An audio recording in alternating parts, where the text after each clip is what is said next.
Hello and welcome to Do It Yourself channel.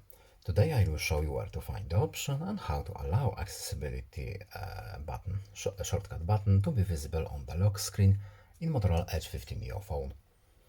So here we have our accessibility button.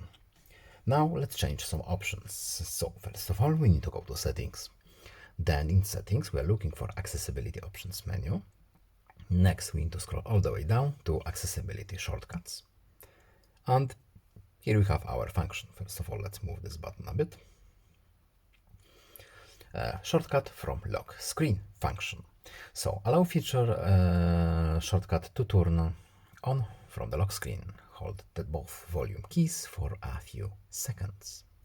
So we can enable this option right here. And now we can close our menu. And that's all. I hope this video is helpful to you. Please leave a like and subscribe. Have a nice day and see you in the next video. Bye.